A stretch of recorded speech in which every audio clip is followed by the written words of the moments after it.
presentarles a ustedes al doctor Paulo Mitreviño, quien coordinará el evento. El doctor tiene pues, más de 15 años de, de estar en estos eventos y dirigir eventos que tienen que ver con hemorragia obstétrica y emergencias obstétricas. Su ejercicio profesional activo lo tiene desde hace 29 años. Él tiene un posgrado en oncología mamaria y ginecológica, tiene un posgrado en educación y calidad en la salud.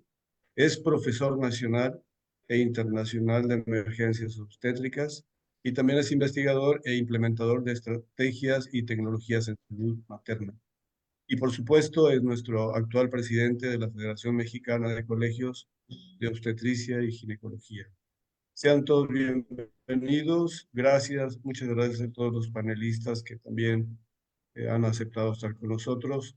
Y doctor Pablo Mit, lo dejo con el auditorio. Muchas gracias. Muy amables, puedo corroborar que me escuchan. ¿Sí me Sí, escuchan? Perfecto, bueno. Eh, no, es un honor y sobre todo que pues, el colegio que Los Altos de Chiapas, por Rómulo Montes de Oca, pues no es un colegio que tenga tantos años, pero sí la actividad que tienen es eh, excepcional. Entonces, eh, la verdad, yo estoy un poco ocupado en cosas de la federación, pero me dieron el espacio y de coordinar, y además a dos grandes, bueno, tres grandes personas que yo conozco desde hace muchos años y que cada quien tiene una diferente visión. Es muy corto en tu presentación, pero son excelentes. Yo los conozco, nos conocemos en este camino de muchísimo tiempo y cada quien tiene su área de expertise. Voy a intentar, no intentar, voy a compartir nada, solamente para presentarlos. Pero miren, más que hacer una presentación de su currículum, quiero decirles que son expertos en la materia. Yo los conozco, los he visto trabajar, entrenar gente, operar. O sea, la verdad es que es gente sumamente valiosa y para la federación, pues, es muy importante. Con gente que está en lugares diferentes. En México hay muchos Méxicos. Y hay un México de Oaxaca, y hay un México del IMPER, y hay un México de San Luis Potosí, y hay un México de la Huasteca Potosina, y hay un México de los Altos de Chiapas, y bueno, entonces aquí la idea es tratar de conjuntar todo lo que podemos hacer para lograr el objetivo fundamental. Ayer tuve una reunión con la Federación Latinoamericana de Sociedades de Obstetricia y Ginecología, y es de verdad doloroso saber que hay dos muertes maternas cada hora en Hispanoamérica o Latinoamérica, como lo queramos llamar. Es de verdad doloroso escuchar esas estadísticas. Y para eso estamos acá. Voy a compartir la pantalla porque quiero presentar, a ver si me habilitas, ya, gracias. Primero las damas, como siempre.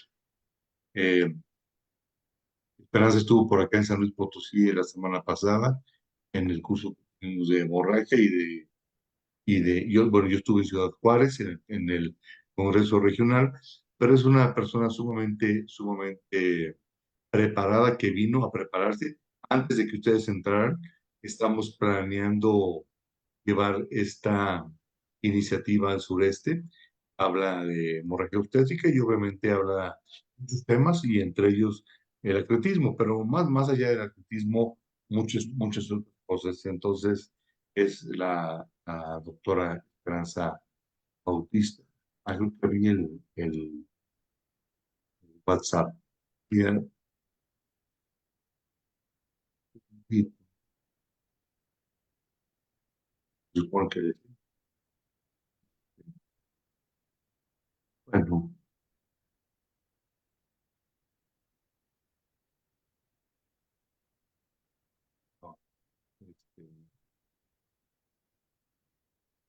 Estos son todas mis actividades durante estos meses. Pero no, no importa. Miren, bueno, lo vamos a poner acá. Y la doctora pues es ginecóloga, etcétera, hizo urología ginecológica, tiene un diplomado en endocrinología, es creadora de una técnica quirúrgica y es directora del curso de respuesta de emergencias obstétricas en ginecología. Está con nosotros un muy buen amigo que también ha estado por acá en San Luis en muchas ocasiones, lo cual le agradezco, al doctor José Antonio Ramírez Calvo. Obviamente es ginecotetra, tiene una maestría en educación y ciencias médicas, es profesor de del departamento de medicina materno-fetal y pues obviamente es profesor adjunto de la especialidad, pero además pertenece al Sistema Nacional de Investigadores y ellos ponen un currículum, la verdad, muy, muy modesto porque son gentes muy, muy preparadas. Esta fue la hoja de difusión. Ahorita me parece que estamos, bueno, se inscribieron más de 600 personas, hay 300 ahorita, y un buen amigo y además un gran cirujano, el doctor Mario Roberto Díaz Bosch. Entonces, yo les voy a dar la palabra a ellos para que hagan la introducción a este, a su tema.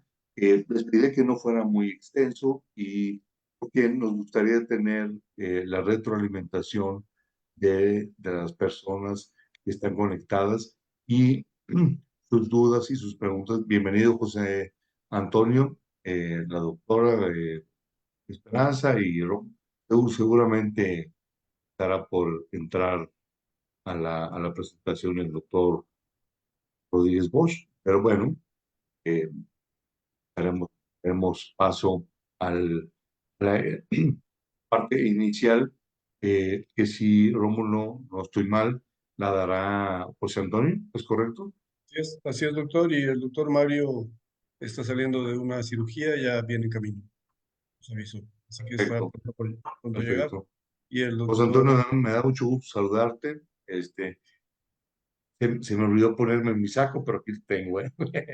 Este, pero es que hace mucho calor en San Luis. Inusualmente, pero hace mucho calor. Bien, gracias. Pues muchísimas gracias, doctor Mid, por esta tan amable presentación. Muchas gracias por permitirnos compartir el foro. Gracias a la invitación y la organización del doctor Montes de Oca, bajo el auspicio de la Federación, que actualmente, pues sí, comanda, nos guía el doctor Pablo Mid Treviño, y pues bueno, qué orgullo estar aquí con el doctor Rodríguez Bosch, compañero de trabajo, quienes hacemos el conjunto de atención, de atletismo en el instituto, efectivamente. Una parte yo con el diagnóstico y la otra él con el manejo quirúrgico. Y bueno, pues qué gusto también compartir con Esperanza, compañeros en la residencia, ¿verdad? Así es, y pues qué gusto estar en este panel y qué gusto compartir con todos los que se han inscrito con esta, y bueno, presentarles un poquito de esta experiencia que tenemos ya yo en particular en el diagnóstico, que es la parte que me ha apasionado más y a la que me he dirigido. Y bueno, pues si me lo permiten, empezamos para que terminemos más temprano y tengamos más tiempo de, de discutir más adelante, ¿no? Bueno, entonces en esto estamos en la hemorragia obstétrica, el diagnóstico a la resolución, y pues yo voy a hablar de lo que nos es siempre más difícil. Para todos los que saben de hemorragia, saben que cuando hay diagnóstico de acretismo placentario, son las pacientes que tienen más probabilidades de complicarse. Una atonía se puede resolver, una hipervascularidad uterina, una malformación vascular podrían resolverse con un poquito más de facilidad, pero este es el reto para todos y es lo que genera muchas muertes maternas. Y no voy a detener mucho, pero sí voy a hacer énfasis. Es muy importante tener el diagnóstico porque gracias a ese diagnóstico podemos ubicar a las pacientes en el sitio de atención ideal. Los americanos hablan tercer o cuarto nivel.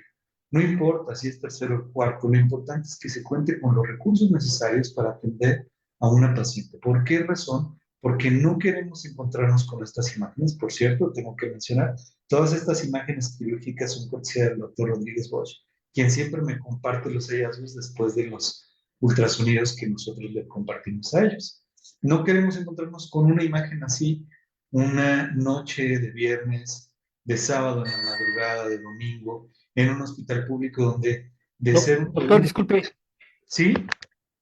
disculpe, ¿podría poner sus diapositivas en modo presentación? Están Porque en además me modo... están corriendo. A ver, permítame, entonces, Sí, a ver si están ya ahí en modo de presentación. ahora sí ya está en modo presentación. Ah, ok. Es que yo las tenía aquí en mi pantalla en modo de presentación, pero no aparecía. Bueno, entonces ahora sí les decía que no queremos enfrentarnos con esto en una guardia, encontrar con esto, ¿verdad? Alguna vez di una plática y un médico dice, pues, doctor, hace muchos años yo me encontré con esto, precisamente en una guardia. ¿Y sabe cuál fue el resultado? Y pues bueno, pues fue triste, ¿no? Fue lamentable ese resultado, porque no tenía el diagnóstico, porque además no había las estrategias de abordaje que hoy tenemos y desafortunadamente no está. Hay artículos que demuestran que definitivamente, aún en los hospitales o aún en los países de primer nivel, el hacer el diagnóstico antes del nacimiento de alteraciones de la inserción placentaria hace un cambio radical en cuanto al número de unidades transfundidas, ¿verdad? Esto es muy importante.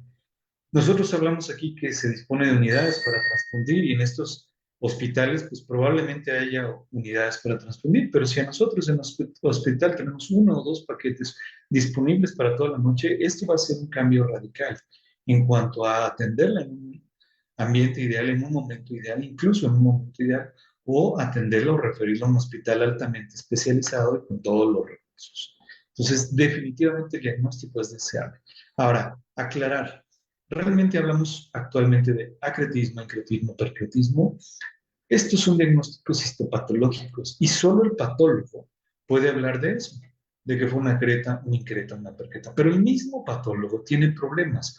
¿Por qué? Porque aún esta clasificación histopatológica puede encontrar en algunas zonas acretismo, en otras sincretismo y en otras percretismo. Por esa razón, y además porque el método lo realizamos, el diagnóstico lo hacemos por imagen, antes de que se atienda a esta paciente, la propuesta es placenta altamente invasiva, que se utiliza cada vez menos, y lo que más utilizamos es el espectro de la placenta acreta. En español abreviado como EPA, en inglés como PAS.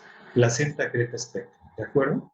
Y eso es así como nos vamos a referir más adelante. Algo muy importante a considerar es que puede haber zonas focales y solo un pedazo, un pequeño pedazo, puede estar siendo el punto de adherencia, invasión anormal, acretismo, incretismo, preacretismo. Bien puede ser parcial o incluso total, ¿verdad? Esto sí es muy importante, sigue teniendo vigencia, porque para el diagnóstico tenemos que tener en consideración que hay que analizar todo, absolutamente toda la placenta. ¿Y por qué una placenta es acreta? Porque es iatrógena, es una enfermedad iatrógena. Definitivamente el problema es el daño a la interfaz endometrio-memetrial. Y esto, cicatriz. Y esto, pues, consecuencia de cirugías previas, ¿no? El Janois, la doctora Sarah Collins, son los que más publican de esto y son los que más tienen teorías sobre esto. Entonces, definitivamente la hipótesis más favorecida es que el espectro de la placenta creta es un defecto de la interfaz endometrio-miometrial. Una falla en esta adhesiva que dice hasta dónde debe de ir la invasión y entonces hay un anclaje anormal de las vellosidades, invasión del trofoblast. ¿De acuerdo? Es muy importante analizar la circulación en estos embarazos en la cicatriz de la cesárea y entonces realmente los defectos de la cicatriz son los que llevan a esta invasión anormal, a esta cicatrización anormal, este aumento de la vascularidad, todo que va de la mano con las placentas acretas, incretas, a este espectro de la placenta, ¿no? Y entonces todo tiene que ver con depósito de fibrina, con cicatrización, que van a llevar a una alteración en la invasión. Y bueno, esto está apoyado con números epidemiológicos. Cuando fue descrito formalmente en la literatura, pues ya moderna, actual, la incidencia era una en 30,000. Apenas creo que alguien por ahí podría haber un acretismo, ¿no? En la vida de un obstetra, 20, 30 años, probablemente se enfrentaría a uno, con mucha suerte, dos acretismos placentarios.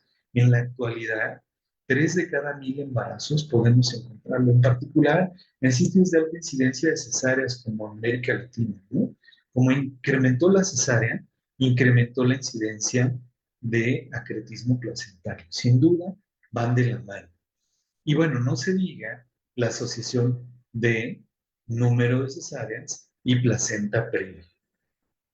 Sí es cierto que aun cuando no consideremos placenta previa, el número de cesáreas va a incrementar. En la primera es muy baja, 0.03, el de la población general.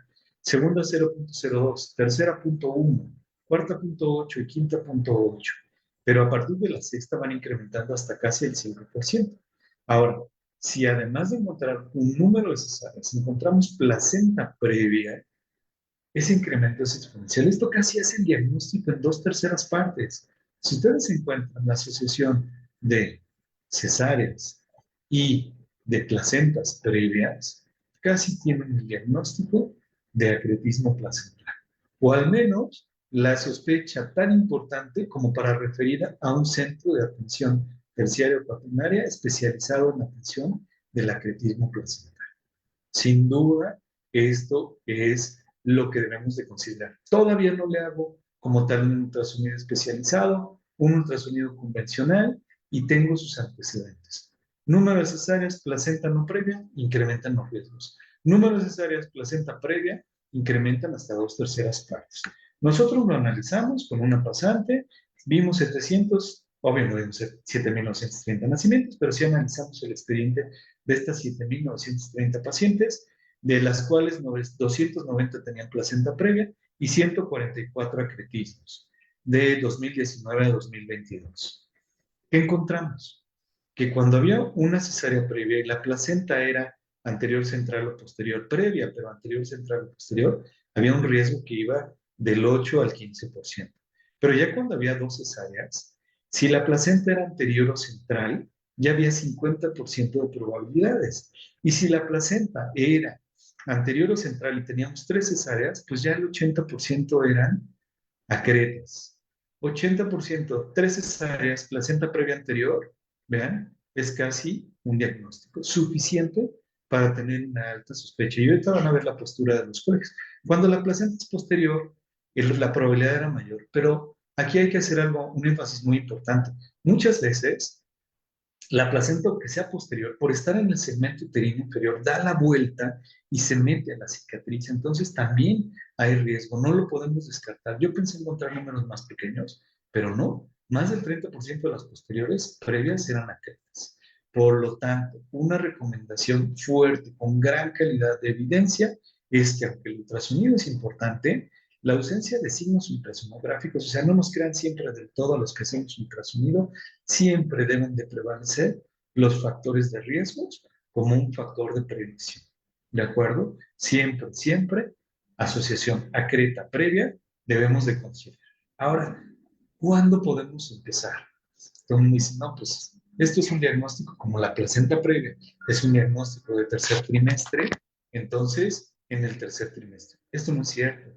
Ya sabemos que el proceso empieza en el primer trimestre. Les voy a presentar un caso que no había presentado, pero desde ya hace algunos años, más de 5, 7 en este caso, 2017, sabemos que el signo de crossover es parte de esta historia natural del embarazo en cicatriz de la cesárea, ¿no? Entonces, siempre que la cicatriz esté en el fondo, que el útero, perdón, en el primer trimestre, el saco gestacional esté implantado en el fondo, sabremos que estará bien, aunque haya una cicatriz de la cesárea. Sin embargo, cuando este saco esté implantado en esta zona de la cicatriz y esté por arriba de la línea del endometrio, sabemos que es el signo de crossover 1. ¿Verdad? Si esta línea, si el embarazo está implantado cercano a la cicatriz, pero por debajo de la línea, será un crossover 2 negativo. Y si está hacia atrás en la misma altura, perdón, 2 positivo y 2 negativo, ¿verdad? ¿Cuánto realmente pueden diagnosticar? Bueno, en todas las pacientes se diagnosticaron acretas en el 30%, incretas en el 19% y hipercretas en el 50%.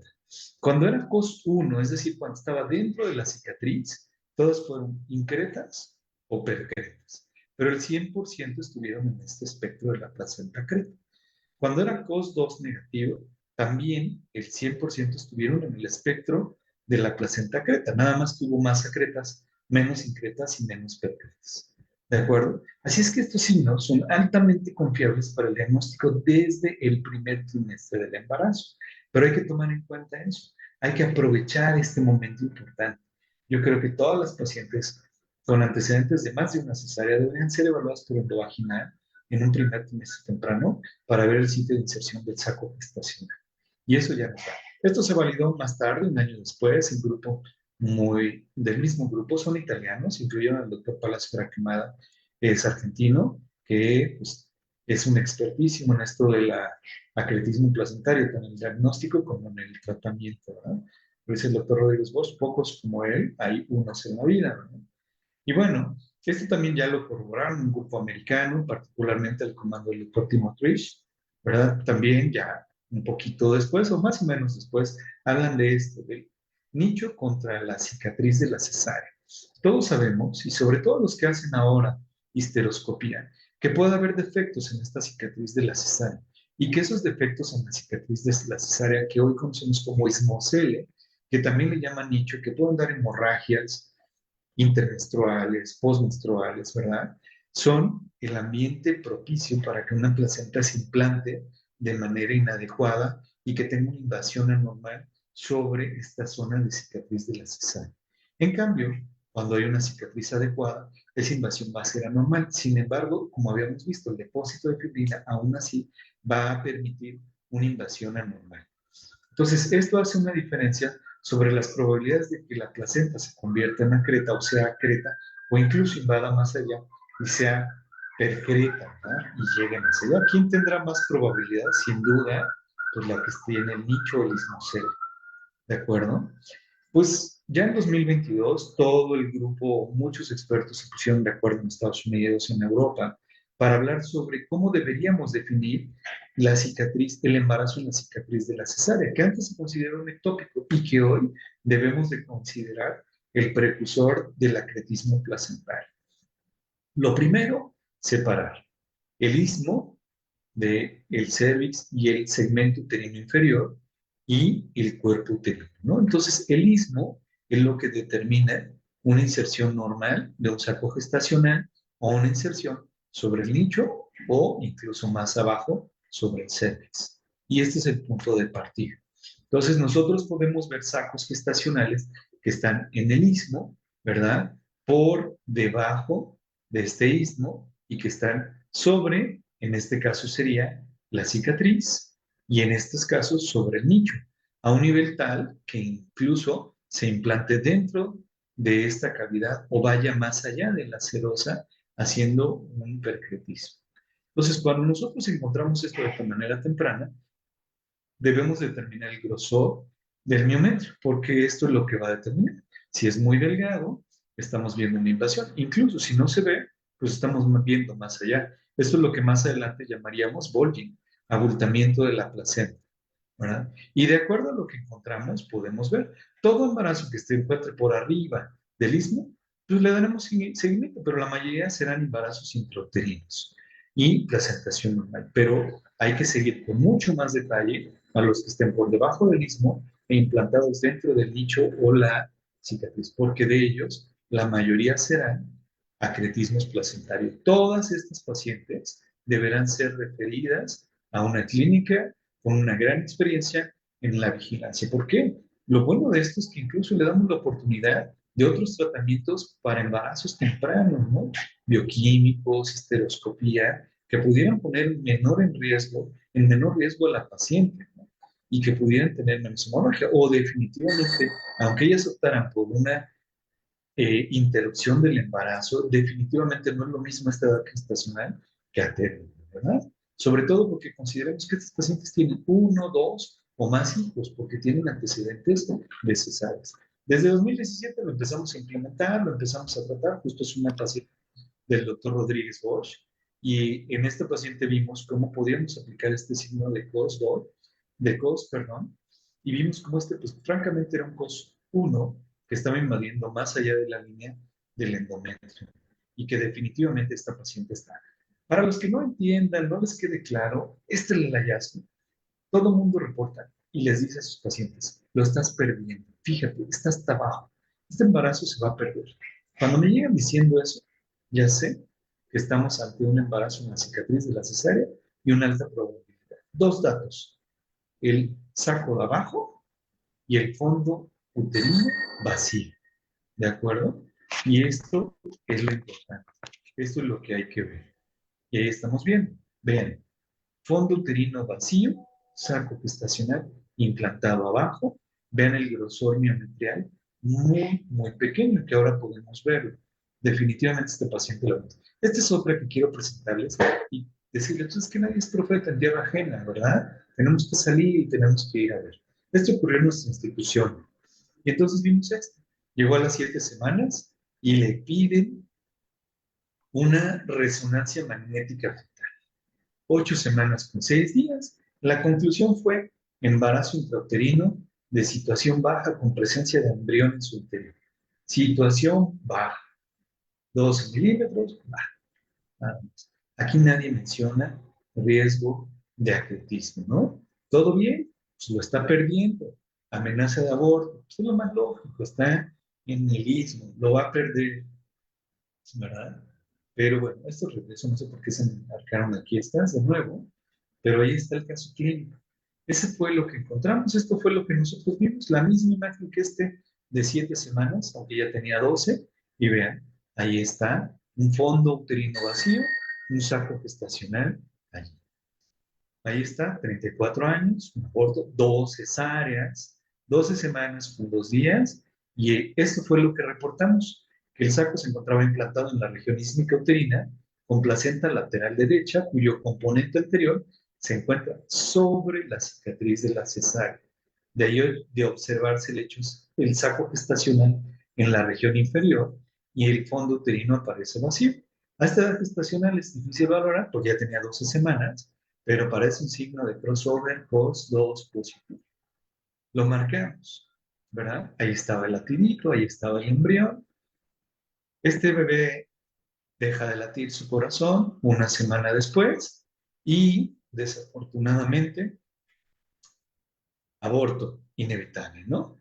¿Qué dicen los médicos, los tratantes en la labor? No, pues dándole chance que lo expulse y le hacemos una meo y le ponemos un balón de vaca. La verdad es que no es cierto. Mira, ahí se ve, la resonancia dice que no tiene nada, pues hay que hacerlo. Lo atienden, hemorragia de 3,000.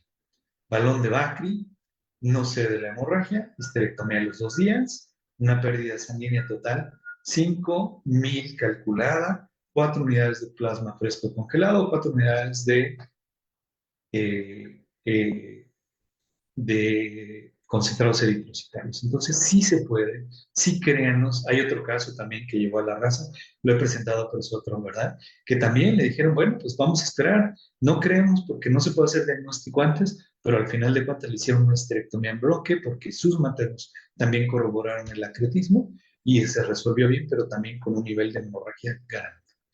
Primer trimestre, gran oportunidad de hacer el diagnóstico siempre y cuando lo pensemos, lo busquemos, antecedentes y saco bajo, ¿verdad? Segundo y tercer trimestre, ¿qué hay que hacer? Hay que estandarizarnos, hay que buscar lo que se busca de manera internacional. Esta proforma fue reportada por el doctor Alfirevi, la doctora Sarah Collins, el doctor Palacio Jaraquemada, más tarde también en otro reporte, en otra también se el doctor Llanoa, ¿verdad? Y reportan esto, que ahorita les voy a dar con detalles y en español. Y nosotros dijimos, pues hay que hacerlo. Llevamos tiempo haciéndolo, pero no lo hacíamos de una manera tan organizada. Vamos a estandarizarlo. Estos son los factores de riesgo que siempre anotamos: localización de la placenta, cesáreas previas, cirugías uterinas previas, ¿verdad? ¿A qué distancia se encuentra el orificio? Todo eso antes de empezar la evaluación por acretismo. Después, algo muy importante, siempre empezar con el hallazgo en escala de grises: pérdida de la Clearsone, adelgazamiento miometral, que mejor se los explico con imágenes, las lagunas placentarias anormales, interrupción de la pared de la vejiga, abultamiento placentario y masa exofítica focal. Eso es lo que buscamos siempre en escala de grises. Por favor, si algún día me piden, no me manden solo fotos en Doppler color. Hay que mandar las fotos en 2D, cero Doppler, cero color, cero pulsado. Esto van a ver, se analizan en escala de grises, 2D exclusivamente. Hipervascular, ahora sí ya con Doppler complementamos hipervascularidad uterovesical, hipervascularidad suplacentaria, los dos en conjunto le llaman signo de Riel, redundante, no vale la pena, todo el mundo quiere escribir su signo, vasos fuente y vasos alimentadores de la ladera. Y finalmente buscamos esto. Desde una tesis previa con el doctor Frimas, él tradujo esto, empezamos a hacerlo de manera objetiva, nos planteamos un tamaño de muestra, ¿verdad? 107 pacientes, afortunadamente ya, 113 pacientes ya lo rebasamos. La segunda fue la doctora García Cid, que continuó la muestra, y esto es lo que hemos logrado. Afortunadamente hemos logrado una sensibilidad y especificidad que con su intervalo de confianza se encuentra en una zona óptima, adecuada para incluir suficientes pacientes, descartar las que no lo tienen, y estamos lejos de la zona mediocre. ¿Qué es lo que hacemos? El análisis de la zona, la ClearSol, vean, está bastante bien, es probablemente el mejor signo, pero les voy a demostrar que desafortunadamente requiere también de experiencia, sensibilidad sola de 89 y especificidad del 87, muy buenos. Aquí se ve muy claro. Vemos esta zona ecogénica negrita, les digo negrita detrás de la placenta, y acá la dejamos de ver. Aquí se ven todos los signos, por eso esta no le he quitado a pesar de esto. Vean, no hay una distinción entre el miometrio. ¿Qué puedo decir dónde empieza el miometrio y dónde empieza la placenta? No se ve esta zona negrita, que sí se alcanza a ver aquí, acá no la vemos, la perdemos de inmediato. Además tenemos bulging, interrupción de la pared de la vejiga. Les muestro aquí cómo se pierde y cómo acá no la hay, ¿verdad? Otras son los lagos venosos anormales. Estos también se ven en 2D. Háganle zoom, por favor. Tómenle foto, pero sobre todo tómenle video, porque lo que queremos ver es que haya un flujo reverberante, un flujo aumentado, swirling, vean aquí, vean estos lagos, vean este flujo, cómo se ve aquí, cómo da vueltas, turbulento, dentro de las lagunas vasculares. Vean, no sé por qué aquí no sale completo, pero vean estos. En el siguiente, que fue tomado hoy, aquí, este es de hoy, es un ultrasonido viejísimo, hasta la muestra, lo quería mostrar, vean, vean cómo se ven los lagos, el flujo dentro, el bebé pateando la placenta, pero ahí me está enseñando, mira, este lago, ve cómo está con un flujo reverberante, con un flujo turbulento, ¿verdad? De hoy, ahí pueden ver la fecha, ¿de acuerdo? Porque vemos diario, desafortunadamente, porque no quisiéramos ver esto diario, pero diario vemos pacientes de este tipo. El adelgazamiento miometrial es bueno para incluir las pacientes, pero tiene poca sensibilidad. Solo las que realmente lo tienen, ¿está? Y aquí pueden ver cómo se ve todavía 1 o 2 milímetros de miometrio, y aquí ya se perdió. 0 miometrio, no se puede distinguir. Interrupción de la pared de la vejiga también es un signo que tiene baja sensibilidad, pero cuando lo vemos alta especificidad, porque quien lo tiene es porque realmente tiene acretismo. Y vean, una línea clara, blanca, y aquí una línea interrumpida y perdida. ¿De acuerdo? Y el abultamiento, que también tiene baja sensibilidad, pero cuando lo vemos, sabemos que esa va a estar acreta, increta o percreta. Aquí se ve claramente cómo abomba esa.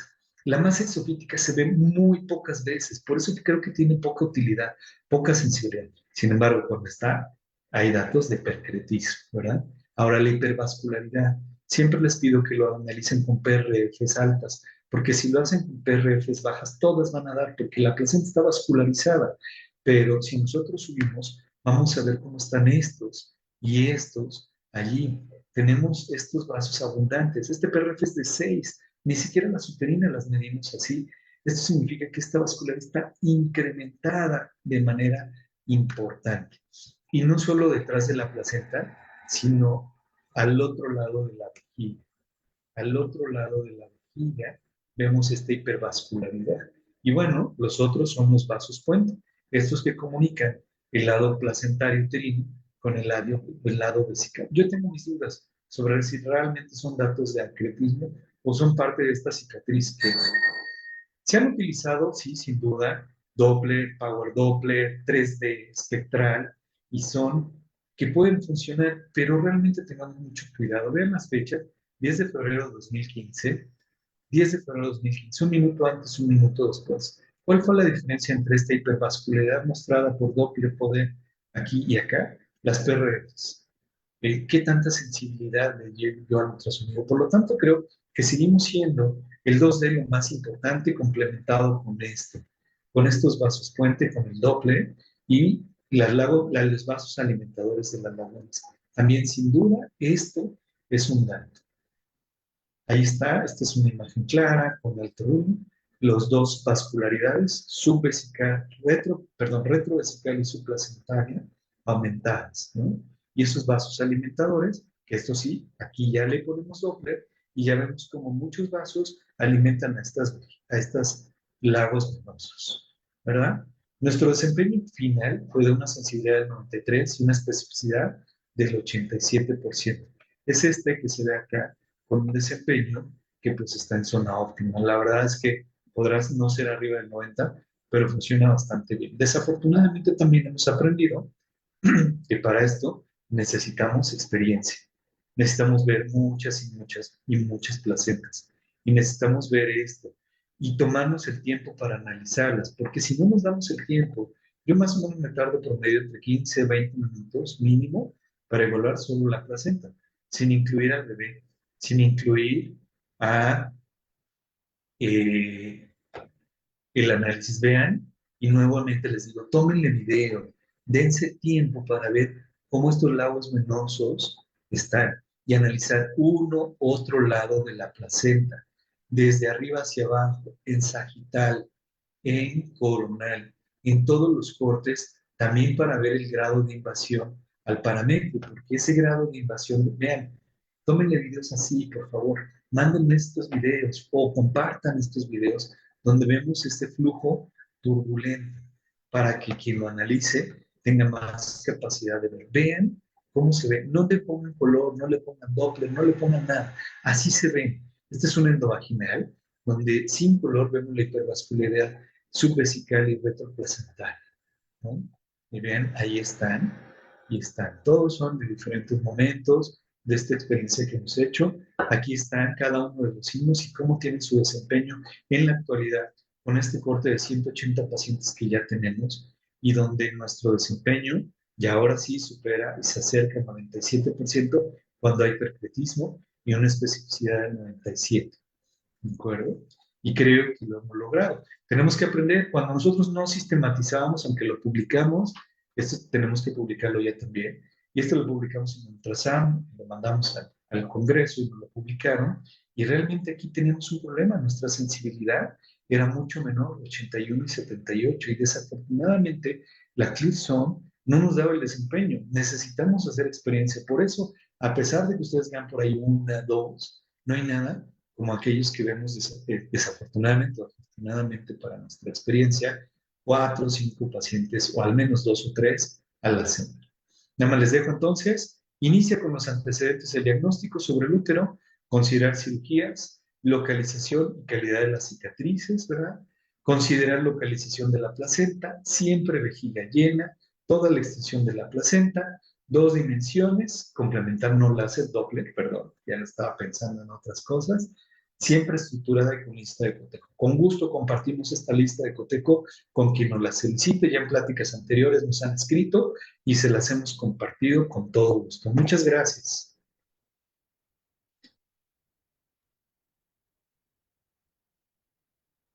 Don, muchas gracias por la explicación. Y bueno, hay dos puntos bien importantes. Uno es que es operador dependiente, como bien dices tú, hay una curva de aprendizaje. Y la otra, los que no tenemos esos equipos y competencias, pues la quieren referir. Y la otra es creer. Entonces, son dos conceptos bien importantes de lo que nos has presentado. Eh, Mario, muy buenas noches. La palabra para que iniciaras y no se nos haga tan tarde. Eres bienvenido. Sé que vienes saliendo de cirugía, así es que eh, cansado, pero con ganas. Muy amable.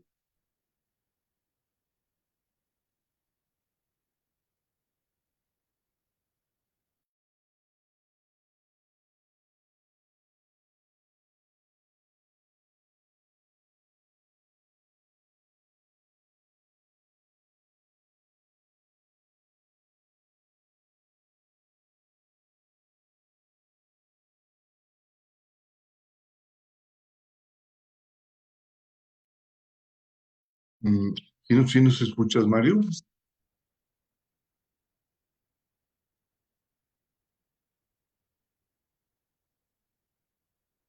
De pronto veo la imagen activa y luego la veo congelada. Mario, ¿sí nos escuchas? Tienes tu micrófono apagado y eh, congela de pronto.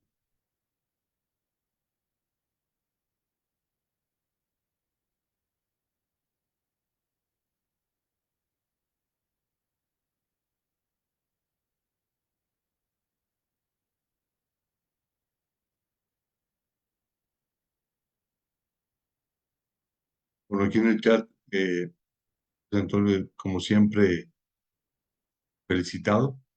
Las personas por tus conceptos tan claros y tan aplicables para todos los que, en lugar de duda, estamos muy metidos en él. Mario, está como, yo veo tu micrófono apagado.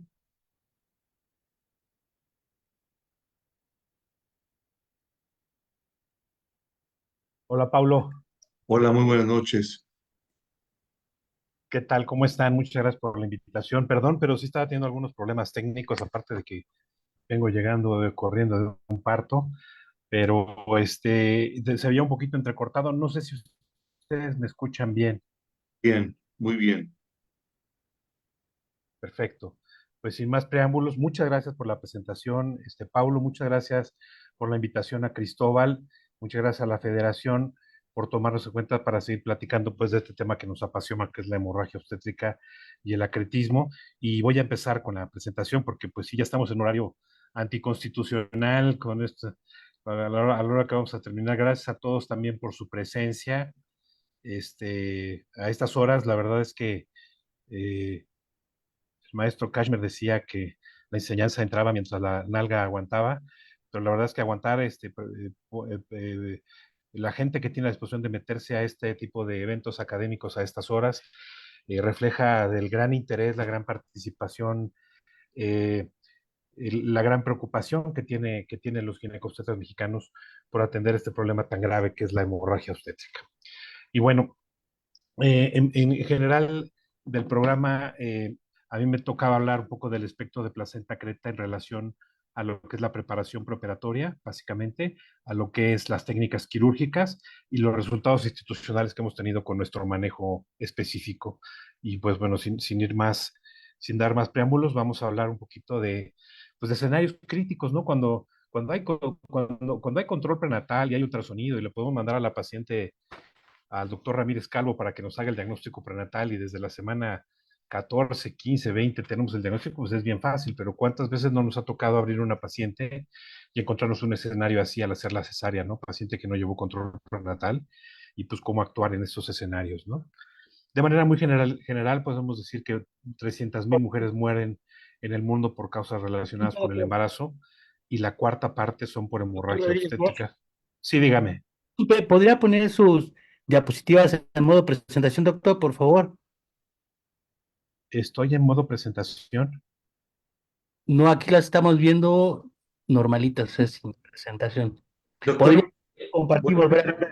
a compartir y cambie la pantalla al modo presentación. A ver, voy a poner Stop Share. Voy a poner modo presentación. Estoy en modo presentación, según yo. Todavía no. No, no, no digo. A ver, estoy compartiendo mi pantalla. Ahí está mi pantalla. Mm, Comparto. Modo presentación. A ver, momento. Modo presentación. Ahí está. ¿La ven en modo presentación ya? No, un minuto, unos segundos. No, todavía no.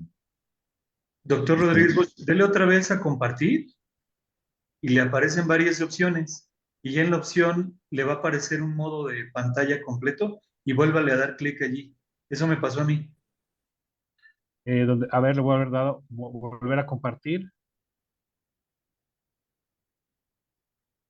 ¿Cómo lo ven ahí?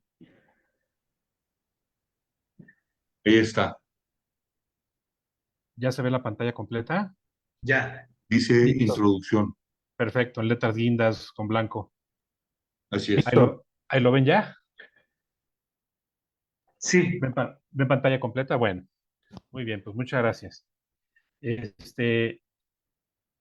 Vean aquí, los últimos 5 años, la primera causa de muerte materna fue la hemorragia. Solamente 2020 y 2021 lamentablemente fue COVID-19, pero pues es algo que tenemos que seguir trabajando.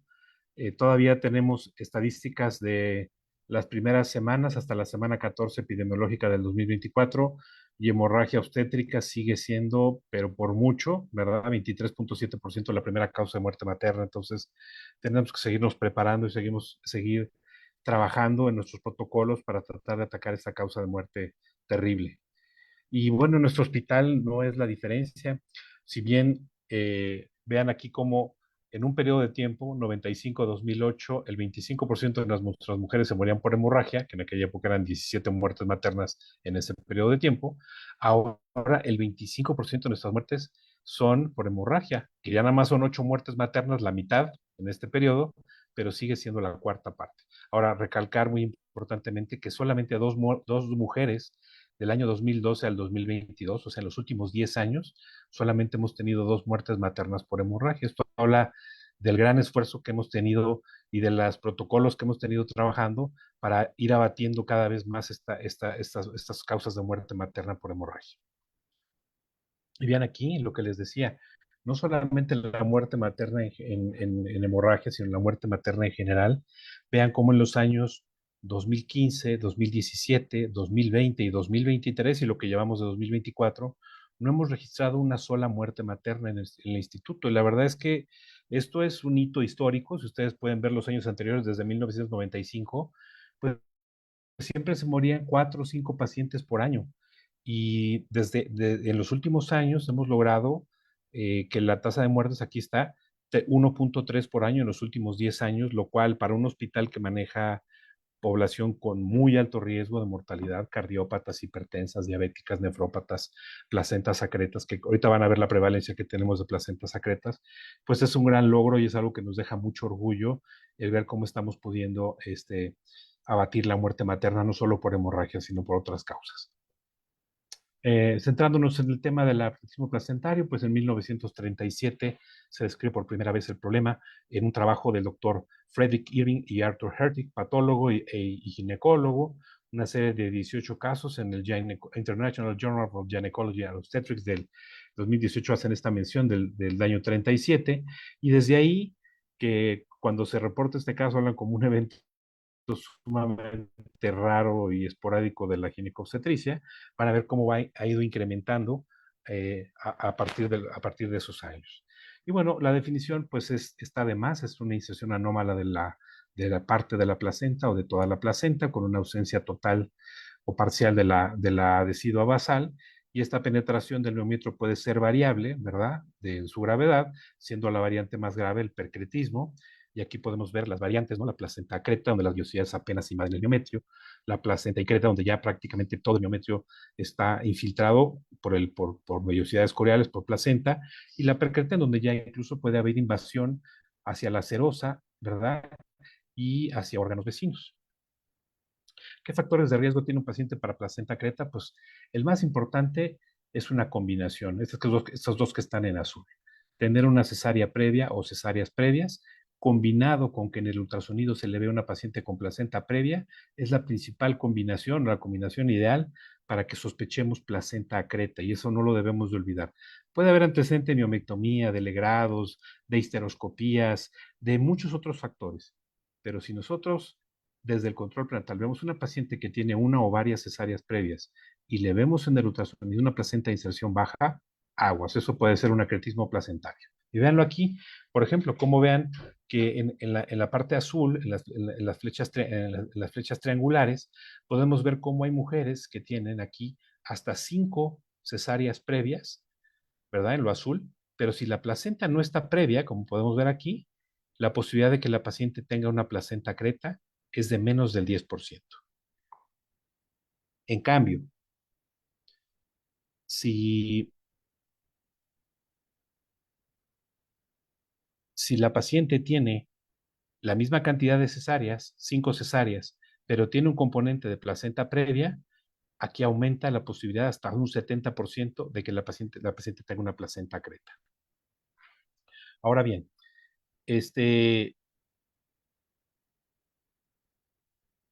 la prevalencia ha incrementado 10 veces en los últimos 50 años. Vean aquí, en los años 30 eran 1 de cada 30,000 embarazos. Y ahora, en los años 2000, estamos hablando que 3 de cada 1000 embarazos, o sea, 1 de cada 300, 1 de cada 350 embarazos, puede tener placenta previa. Hay algunas otras referencias que hablan de 1 de cada 500 embarazos, dependiendo de la prevalencia de esa área, pero entre 1 de cada 300 a 1 cada 500 embarazos hoy en día se complica con placenta creta.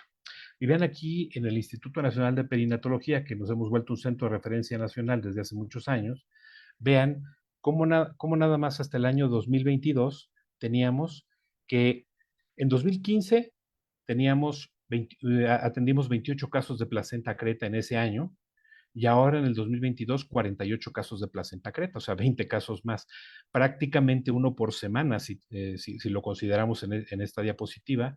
Vean aquí nuestra prevalencia era 1 de cada 119 embarazos que se atendían en el instituto, uno de cada 119 nacidos vivos que se atendían en el instituto eran por placenta creta, y ahora vean, 1 de cada 44 nacidos vivos que se atienden en el instituto, o sea, casi menos de 1 de cada 50 embarazos que se atienden en el instituto es por placenta creta.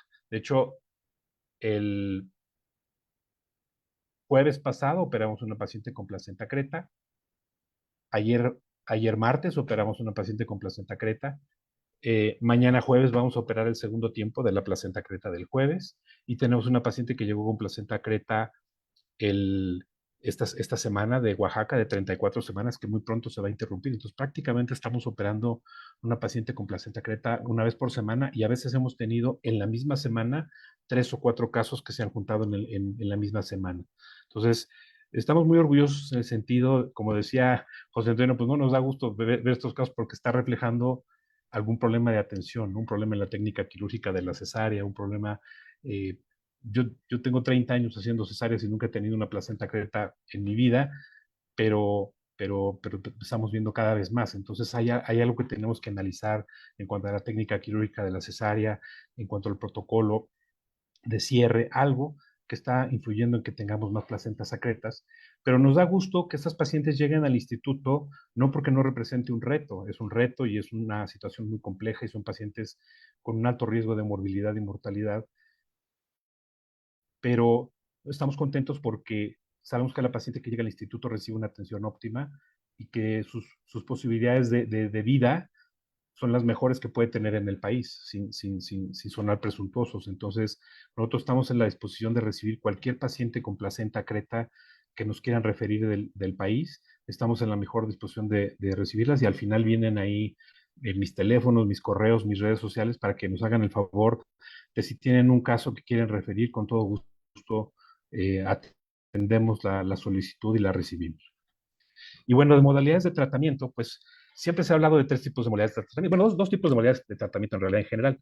La tradicional, que es lo que más se hace en los Estados Unidos, que es hacer la cesárea y la histerectomía obstétrica en un solo tiempo, que tiene sus ventajas, como podría ser en un solo tiempo quirúrgico se resuelve todo, los días de estancia hospitalaria son menores, pero como desventaja, pues hay más hemorragia, hay más riesgo de lesiones a vejiga, uréteres, etcétera, más morbilidad operatoria. En cambio, el manejo conservador, que es dejar la placenta in situ y dejar que se absorba, que se expulse, que se degrade, etcétera, que es una parte de la escuela francesa, pues tiene como ventajas que no hay tanta hemorragia, ¿verdad? No hay graves casos de hemorragia. Sin embargo, son pacientes que a veces requieren de una o varias reintervenciones. Algunas requieren de una histerectomía retardada porque hubo hemorragia, porque hubo infección, y los procesos infecciosos son mayores. Nosotros en el instituto hablamos de una técnica híbrida. Nosotros agarramos lo mejor del manejo tradicional y del manejo conservador, y hicimos una combinación. Entonces, no dejamos la placenta ahí hasta que se absorba, pero tampoco lo operamos en un primer tiempo. Dejamos un segundo tiempo para que pase el tiempo necesario para que ese útero se desvascularice, el uso del metotrexate, que ya vamos a hablar un poquito de eso, que ya casi nadie lo está usando, más bien nadie en el mundo lo está usando, solamente nosotros, tiene propiedades para reducir la vascularidad a nivel uterina. Y bueno, no olvidar que también está el manejo conservador, y creo que por aquí está presente Álvaro Nieto, también de la escuela del doctor Jara Quemada, que es algo que yo siempre he pensado que es un poco complejo de hacer, pero ya lo hicimos. Antonio Ramírez Carmo y yo ya operamos una paciente en esta modalidad de manejo conservador, que es reseccionar en la zona de útero con placenta anormalmente insertada y reparar ese útero, ¿no? Y esto también reduce mucho la hemorragia, reduce mucho la morbilidad, conserva el útero para la fertilidad a futuro. Sin embargo, es complejo, se requiere de conocimientos quirúrgicos y anatómicos muy complejos, muy avanzados.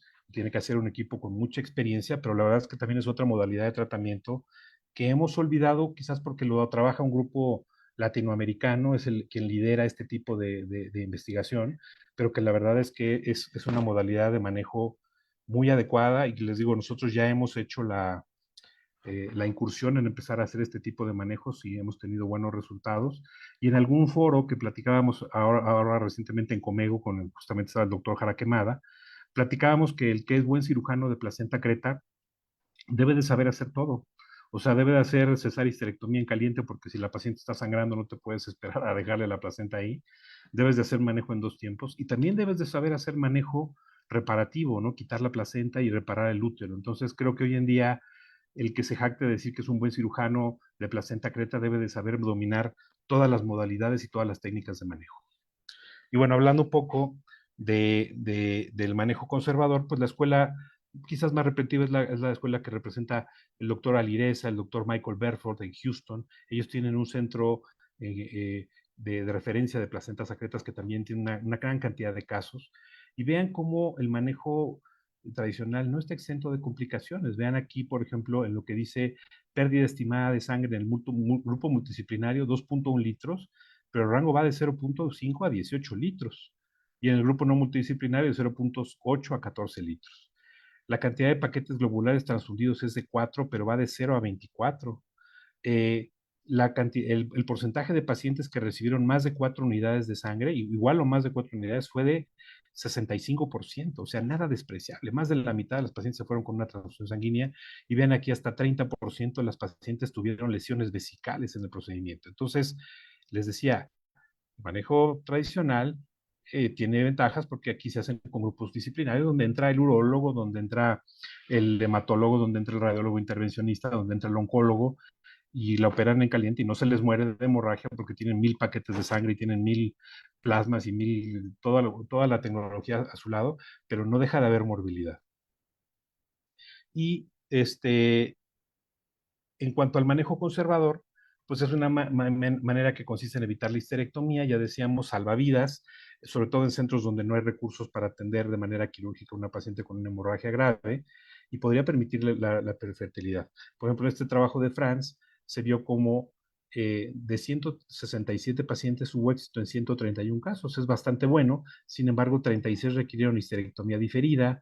Hubo pacientes que presentaron por problemas hemorrágicos o infecciosos la necesidad de acabar en histerectomía, y algunas pacientes tuvieron complicaciones, Asherman, amenorrea, pero algunas de ellas, vean aquí, tuvieron embarazos. 24 tuvieron 34 embarazos, o sea que hubo 10 pacientes que se embarazaron 2 veces después de su caso de acretismo, aunque algunas, como pueden ver aquí abajo, recurrió el acretismo en 6 casos. Hablando de la preparación preoperatoria, que fue algo de lo que me pidió el doctor Cristóbal Montes de Oca que hablara, esto es bien importante. O sea, creo que es parte del éxito ahora la preparación preoperatoria. Y vean, por ejemplo, cómo en Estados Unidos, en el manejo multidisciplinario, que hablaba el doctor Belfort y el doctor Alireza, vean cómo desde la etapa de diagnóstico, paciente con sospecha de placenta creta, se hace estudio de imagen, se le admite desde la semana 33-34, se le dan esteroides para madurez pulmonar, y se planea el nacimiento entre la semana 34-35. O sea, ellos sacan bebés pretérmino. Nosotros siempre hemos estado convencidos de tratar de llevar un poquito el bebé más hacia 36, 37, si la longitud cervical y otros protocolos que usamos nosotros lo dan así, porque también el bebé tiene morbilidad a estas semanas 34, y entonces pues hay que buscar siempre un balance entre lo que es bueno para la mamá, pero también lo que es bueno para el bebé. Y vean aquí, consultar con el médico materno-fetal, el oncólogo ginecólogo, el anestesiólogo, el urólogo, el radiólogo intervencionista, el neonatólogo, el especialista de cuidados críticos, el patólogo de placenta y el banco de sangre. O sea, todos estos tienen que estar integrados en este equipo. Y vean aquí, epidural, posición de litotomía, la colocación de los stents ureterales, la entrada de abdominal que puede ser con una cicatriz media que se puede ampliar hacia la parte superior, una cesárea clásica, nosotros hacemos una cesárea fúndica, ahorita vamos a hablar por qué, no remover la placenta, y si se requiere de histerectomía, pasan a anestesia general y hacen una histerectomía modificada radical. Entonces, en términos generales, en esta lista se habla de que los centros que hacen este tipo de atenciones se llaman centros de excelencia para el manejo de aquatismo placentario. Aquí está el nacimiento programado a las 34 semanas, las medias de compresión neumática, la cistoscopia para poner los doble J, las sangres, plaquetas y críos en abundancia. Lo que decían ellos, histerectomía clásica, vertical, aunque nosotros hacemos mejor una fúndica, y te vamos a explicar por qué. El personal que participa, el banco de sangre, y lo que se habla del manejo conservador. Y vean aquí, por ejemplo, dentro de nuestra preparación preoperatoria, déjenme presumirles que ya implementamos en el Instituto Nacional de Perinatología el recuperador celular. Esta es de nuestra cirugía de ayer, es una paciente que tenía 10 gramos de hemoglobina, ahorita les voy a enseñar la placenta como está de fea, 10 gramos de hemoglobina y además RH negativo, para acabarla de amolar. Entonces, implementamos nuestro recuperador celular. Desafortunadamente no lo usamos porque sangró 250 mililitros la paciente en la cesárea, pero nos dio mucho gusto. Pero el tenerlo ahí nos da una gran tranquilidad, el saber que si tenemos una hemorragia masiva, sobre todo en una paciente RH negativo, podemos retransfundirle su sangre. Entonces ahí está nuestro recuperador celular, ahí está nuestra colocación de nuestros catéteres doble J en los dos uréteres, ¿verdad? Y vean cómo en la cistoscopía de esta paciente, ya desde antes, ya sabemos qué escenario nos van a encontrar. Vean cómo se ve de hipervascularizada el techo de la vejiga, y vean aquí cómo se ven esos vasos, ¿verdad? Esos vasos en forma de serpiente, luego vasos serpenteados porque se ven así con forma de S, y vean el grosor y el calibre de los vasos que llegan a la serosa de la vejiga. Aquí también se pueden ver, y esto lo vimos en la cistoscopía, y ahora les quiero enseñar cómo se ve del otro lado. Vean, esta cistoscopía de aquí atrás es esta placenta de acá. Vean. ¿Sí? Entonces, esta paciente tenía 29 semanas. Hicimos una cesárea fúndica transversal en la parte donde no había placenta para extraer al feto. Nos sangró 250 mililitros, dejamos la placenta in situ, aplicamos metotrexate por vena umbilical para tratar de disminuir la vascularidad de esta placenta, pero vean, les digo, cómo está devascularizado en el segmento bajo, ¿verdad? Y hacia la zona de la vejiga. Entonces, pues ya les comentaré pronto, el próximo martes que la operemos, cómo nos fue en el segundo tiempo. Y básicamente, les decía, el manejo híbrido, que es hacerlo en 2 tiempos, con el uso del metotrexate, que hemos denominado técnica Rodríguez-Bosch. Pues lo primero que nos hemos cuestionado es por qué razón durante muchos años los protocolos para evitar las muertes por hemorragia no dieron resultados. Y parte de la explicación es esto. Hoy en día tenemos un diagnóstico más preciso, ¿no? Desafortunadamente no todos los institutos o no todos los centros tienen un Antonio Ramírez Calvo que tiene una precisión de casi 100% en diagnóstico de placenta creta. Y entonces el diagnóstico preciso y el diagnóstico temprano, ya hasta de repente, oiga, doctor Rodrigo, esa placenta va a estar bien fea, ¿eh? Oiga, esa no va a estar tan fea, esa va a salir fácil. Ese es un acretismo focal. O sea, ya tú has platicado de lo que vio Antonio, de qué te vas a encontrar. Y lo que él ve es muy parecido a lo que nos vamos a encontrar en el quirófano. Entonces eso nos da mucha tranquilidad porque nos encontramos ya con un panorama previo de lo que vamos a encontrarnos con la evaluación ultrasonográfica. Innovar en el seguimiento, citas más frecuentes, medición de la longitud cervical de manera seriada, porque hemos visto que los pacientes que tienen longitud cervical de menos de 20 van a tener eventos de sangrado. Entonces, uno de los requisitos para que el paciente pueda llegar a semana 36-37 es que no se acorte el cuello. Si empieza a cortarse el cuello, empiezan los eventos de sangrado, la interrupción del embarazo tiene que ser más pronto. El internamiento temprano, sobre todo en pacientes que viven muy alejados, les decía, nuestros principales centros de referencia de pacientes o nuestros pacientes provienen mucho de Chiapas, de Oaxaca, de Guerrero, de la parte del sur, que ya va a hablar ahora doctora Bautista un poco del tema de la hemorragia en el sureste del país. Entonces, pues estamos muy coordinados para recibir a estas pacientes incluso hasta en ambulancia aérea, en helicóptero, para poderlas hacer llegar lo más pronto posible a nuestro centro. Y bueno, obviamente los resultados han mejorado porque ha mejorado la técnica quirúrgica, hemos aprendido a operar mejor, hemos integrado al equipo muchas disciplinas, o sea, hoy en día participan todo mundo, como veían ahí en esa diapositiva, el banco de sangre, la terapia intensiva, la enfermera quirúrgica especializada, que también se tiene que pasar los instrumentos rápido y precisamente, los cirujanos que hacemos la cirugía, el neonatólogo que recibe el bebé y los anestesiólogos que reaniman, pasan líquido, sangre y tranexámico y todo lo demás, y que también creo que nuestra mortalidad, hemos reconocido muy poco al equipo de anestesia cuando hablamos de estas pláticas y todo, pero hoy es la oportunidad de dar las gracias al equipo del doctor Flavio Páez y de toda la gente que trabaja ahí en anestesiología, porque en realidad, pues nosotros acá de este lado del campo operatorio estamos operando, pero a veces no vemos un anestesiólogo que está sufriendo, que está pasando líquidos a toda velocidad, que está pasando sangre, que está calentando soluciones, que está tomando gasometrías, que está ventilando paciente y que está manteniéndonoslo vivo para que nosotros podamos presentar estos resultados, ¿no? Entonces el equipo de anestesiología es fundamental en la reanimación y en el evitar la muestra de este tipo de pacientes. Y lo que ya hablábamos del código H, que a mí me gusta más la palabra, se ha usado mucho la palabra código mater, en algunos hospitales hablan del código oro, pero a mí como que el color oro o el color azul o el color no me representa. A lo mejor código ámbar sí, ¿no? Cuando hablamos de código ámbar y hablamos de una desaparición de un niño, de un infante, todos activamos esa alerta, ¿no? Pero cuando hablamos de código H, todo el mundo entiende que H significa hemorragia, ¿no? Por lo menos en español, ¿no? En nuestro medio, y entonces hemos integrado este equipo de respuesta inmediata y nos ha ido muy bien, hemos tenido muy buenos resultados y lo que les digo, hemos ido abatiendo poco a poco la muerte materna. Entonces, hablando un poquito de nuestra técnica institucional para el manejo del acretismo, pues es para placentas altamente invasivas, conjunta lo que les decía desde mi punto de vista, lo mejor de un manejo quirúrgico tradicional con un manejo quirúrgico conservador, o sea, es una mezcla de las dos. Y convierte lo que podría ser un procedimiento altamente complejo que requiere de personal muy especializado en un procedimiento que hasta un ginecobstetra que tenga competencias para hacer una cesárea podría realizar la primera parte del procedimiento sin mayor problema. Esto me da mucho gusto decirlo. El primer caso que manejamos, que esta técnica ha venido teniendo múltiples modificaciones y actualizaciones con los tiempos, pero el primer caso lo manejamos en el año 2004.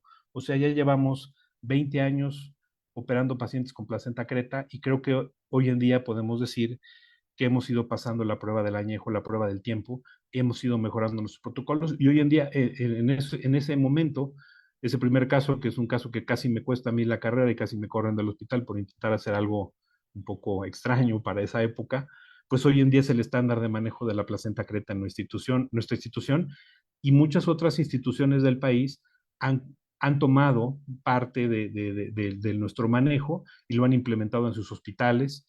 Ahorita me da gusto decirlo que tenemos un acercamiento con el Hospital Juárez de México, con el equipo de ellos, porque quieren trabajar un protocolo de manejo de placenta creta y quieren implementar su protocolo y que les ayudemos con la experiencia que nosotros tenemos para poder implementar su manejo de manera apropiada en su institución.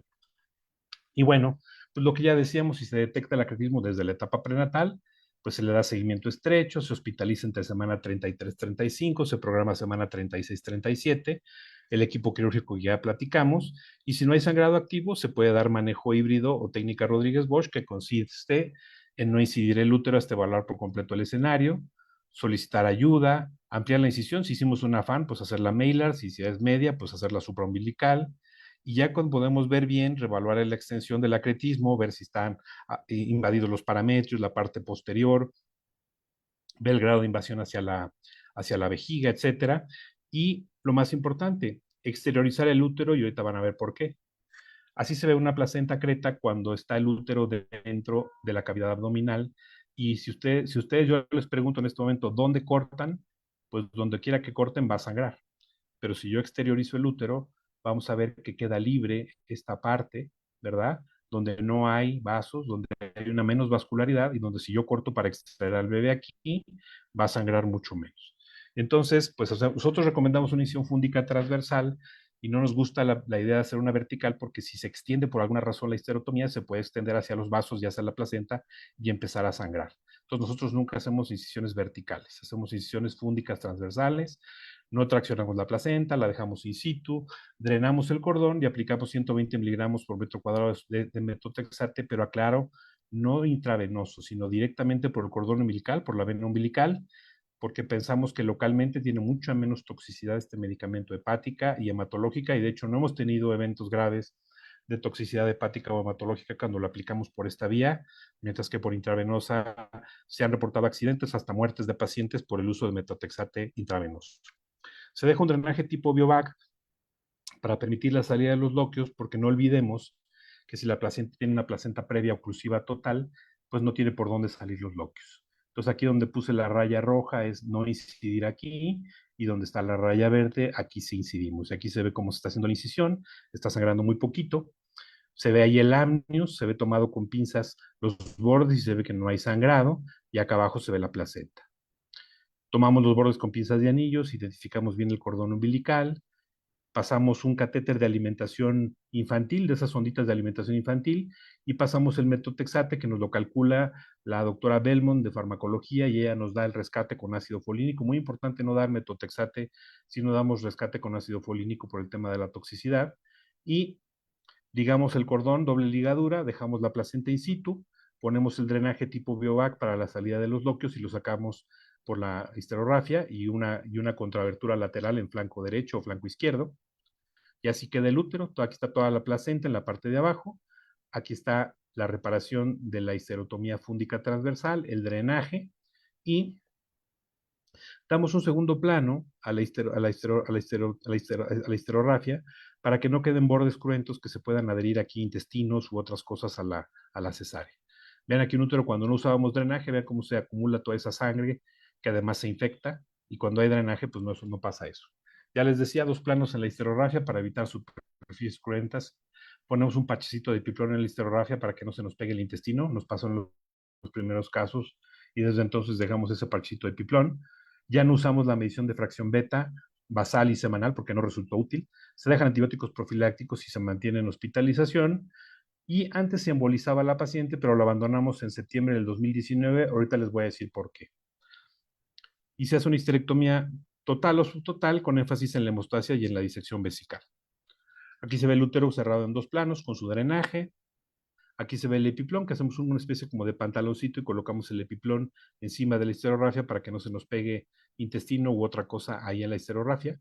Así queda el parchecito de epiplón. Y antes, cuando hacíamos embolización, vean cómo se veía el flujo en esta es una paciente que tenía hepatitis C. Entonces, pues nos importaba muchísimo que no sangrara. Y durante muchos años, el doctor Manuel Guerrero, al cual aprecio mucho y que todavía hemos seguido trabajando a nivel, en algunos casos a nivel privado, que es un gran experto en embolización, vean cómo quedaba el flujo de las pacientes después de la embolización. O sea, cero prácticamente. Y esto nos facilitaba mucho la cirugía y nos sangraban mucho menos. Pero ya les voy a comentar ahorita por qué abandonamos la embolización. Y bueno, la histerectomía, pues básicamente lo que nosotros hemos ido implementando es hacer la histerectomía a través de ventanas avasculares. Aquí pueden ver cómo, por ejemplo, estamos ligando esta salpinge y a través de esa ventanita avascular vamos a quitar esa salpinge, evitando este vasote impresionante que está gigante. Y antes la gente agarraba y metía la pinza y agarraba todo parejo. Y entonces cuando cortabas este vaso, lo seccionabas y empezaba a sangrar terriblemente. Entonces, la cesárea histerectomía o la histerectomía obstétrica por acretismo se debe hacer con calma, se debe hacer despacio. El que pretenda hacer una histerectomía de estas rápido, le va a sangrar mucho a la paciente. Y todo a través de ventanas avasculares, buscar ventanas avasculares. Vean aquí, esta es la arteria uterina. Vean el calibre de esa arteria uterina, ¿sí? Y entonces a través de ventanas avasculares se puede ligar sin que haya un sangrado o una hemorragia masiva. Aquí está un ligamento redondo que se está también disecando a través de una ventana vascular. Y vean aquí, ya cuando se le aplicó el metotrexate, cómo la disección vesical es más sencilla, cómo hay un campo de disección más adecuado. Y vean ahí cómo vamos con mucha pausa, con mucha calma, con mucho cuidado haciendo la disección vesical, hasta que logramos llegar al cervix y poder hacer el retiro de la pieza quirúrgica. Aquí algunas piezas quirúrgicas, por ejemplo, la del lado derecho, estas rayitas como azules, violetas, etcétera. Esto es un material de embolización, es que el FAM, como todos esos vasos están obstruidos por el material de embolización. Y bueno, en términos generales, en resultados, les quiero decir que entre el 17 de febrero del 2015 y el 17 de agosto del 2018, tenemos una serie de 84 casos de placenta creta, 52 con la técnica Rodríguez-Bosch y 32 con manejo tradicional, y vamos a presentar los resultados de ambas técnicas, y luego vamos a hablar un poquito del análisis de 2018 a 2021. Aquí podemos ver 52 contra 32 casos, edad gestacional al diagnóstico 31 contra 31 semanas, muy igual. Diagnóstico al momento de la cirugía, aquí 2 casos, aquí 4 casos, o sea, con todo y todo llegaban pacientes que no tenían diagnóstico prenatal de acretismo. El antecedente de cesáreas, en este caso el 100% y en este caso el 97%, lo que decíamos como factores de riesgo. El antecedente de más de 2 cesáreas, aquí 67% contra 81%. Y vean aquí, la comparativa, la hemorragia, en este caso, el promedio fue 984 y aquí fue 2.200 mililitros. Ameritaron transfusión 44%, ¿se acuerdan la serie de que les mencioné de Estados Unidos era 67%, aquí fue 84% cuando fue técnica tradicional. Transfusión de 5 concentrados globulares o más, 5.8%, acá 28%, ahí hablábamos de cerca del 40% en el protocolo de Estados Unidos. Ingreso a terapia intensiva 11% contra 68%, lesiones vesicales, ureterales e intestinales muy bajos, 201, 310, y el tipo de invasión placentaria, percreta o increta, 18 y 34 y 7 y 25. O sea, hubo más percretas en este grupo. Muerte 0 y muerte 0. Y aquí de una manera gráfica, la mayor cantidad se manejaron con técnica Rodríguez-Bosch, hubo otras que por el sangrado no se pudo hacer y se tuvo que hacer técnica tradicional, el comparativo de hemorragia, técnica tradicional y técnica Rodríguez-Bosch, el comparativo de pacientes que ameritaron transfusión con cada una de las dos modalidades de manejo, el comparativo de transfusión masiva, 5 concentrarios o más, que también fue mucho más bajo en los pacientes con técnica Rodríguez-Bosch, el comparativo de ingreso a terapia intensiva también. Pero no todo ha sido miel sobre hojuelas. De 2015 a 2022 ya hemos atendido un promedio de 225 pacientes y para el 2023 más o menos tenemos una base como de unas 240, 245 pacientes. Estamos actualizando la base. Y esta es la cantidad de pacientes que han operado con técnica Rodríguez-Bosch con metotrexate, sin metotrexate, no sin embolización, perdón, y con técnica tradicional. Y ¿por qué dejamos la embolización? Porque en abril y en septiembre del 2019 se presentaron 2 muertes maternas. El instituto no realiza procesos de embolización, entonces nos apoyábamos con el Instituto Nacional de Nutrición y posteriormente el Hospital General de México.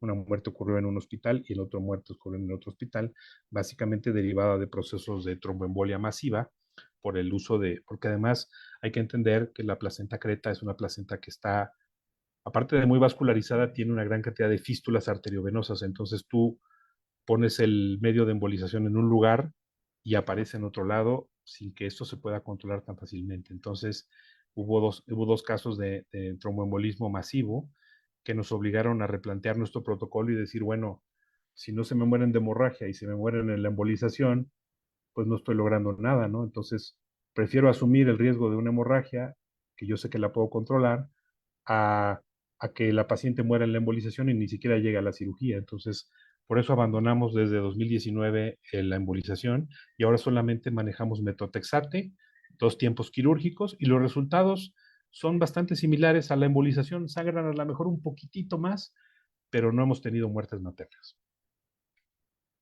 Este es el caso de la paciente de la primera muerte materna. Vean cómo estaba la placenta súper vascularizada y obviamente pues al proceso de embolización el medio de embolización se fue para otro lado, el Gelfam.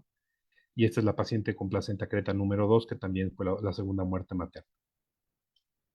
Y bueno, pues en general podemos decir que los resultados obtenidos con esta técnica plantean un parteaguas en el manejo del acretismo.